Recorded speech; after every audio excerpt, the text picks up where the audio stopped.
ஐவேளை தொழுகையை எப்படி இமாம் ஜமாத்துடன் சேர்ந்து தொழ வேண்டும், குரான் எப்படி ஓத வேண்டும், குரானை எப்படி மனனம் செய்ய வேண்டும், குரானில் உள்ள வசனங்களை எப்படி புரிந்து கொள்ள வேண்டும், ஹதீஸ்களை கொண்டு எப்படி புரிந்து நடக்க வேண்டும், இவைகளெல்லாம் அவர்கள் கற்றுத்தந்திருக்கின்றார்கள்.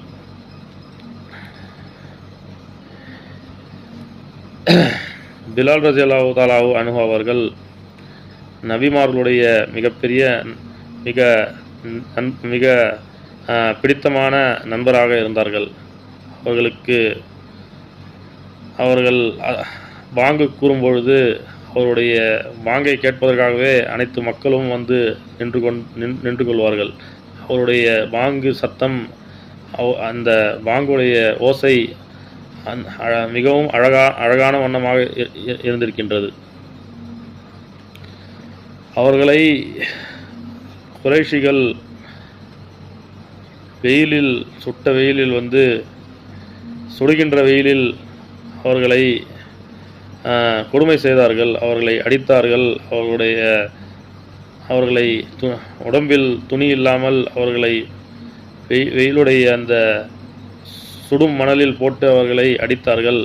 அந்த நிலைமையிலும் அவர்கள் அல்லாஹ் ஒருவன்தான் என்று அவர்கள் மொழிந்தார்கள்.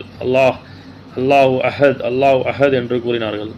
அவர்களுடைய தெய்வங்களை வழிபடும்படி கூறினார்கள். ஆனால் பிலால் ரலியல்லாஹு தஆலா அன்ஹு அவர்கள் அல்லாஹ் ஏக இறைவனை நம்பிய வண்ணமாக அவர்கள் அஹத் என்று கூறிக்கொண்டிருந்தார்கள்.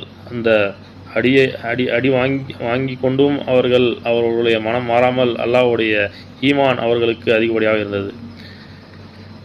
அந்த ஈமானை நாம் வந்து கொண்டு வர வேண்டும். நாம் அந்த ஈமானை எப்படி கொண்டு வர வேண்டும்? நபியோடைய வாழ்க்கையை வந்து கற்றுக்கொள்ள வேண்டும். அவர்கள் கற்றுத்தந்த ஹதீஸ்களை எப்படி சாப்பிட வேண்டும், எப்படி உழைக்க வேண்டும், எப்படி வியாபாரம் செய்ய வேண்டும், எப்படி வந்து உறவினர்களிடத்தில் எப்படி நடந்து கொள்ள வேண்டும், உற்றார் உறவினர்களிடத்தில் எப்படி நடந்து கொள்ள வேண்டும், அண்டை வீட்டார்களிடம் எப்படி நடந்து கொள்ள வேண்டும். சிறு வயதிலிருந்து நாம் இந்த தீனை வந்து கற்றுக்கொள்ள வேண்டும், இந்த ஈமானை கற்றுக்கொள்ள வேண்டும். ஈமான் என்பது வெறும் அல்லாஹ்வை நம்புவதும், மலக்குமார்களை நம்புவதும், நபிமார்களை நம்புவதும், கிதாபுகளை நம்புவதும், மௌத்தை நம்புவதும், விதியை நம்புவதும், மறுமை நாளை நம்புவதும் மட்டும் ஈமானுடைய பரலாக ஆகிவிடாது.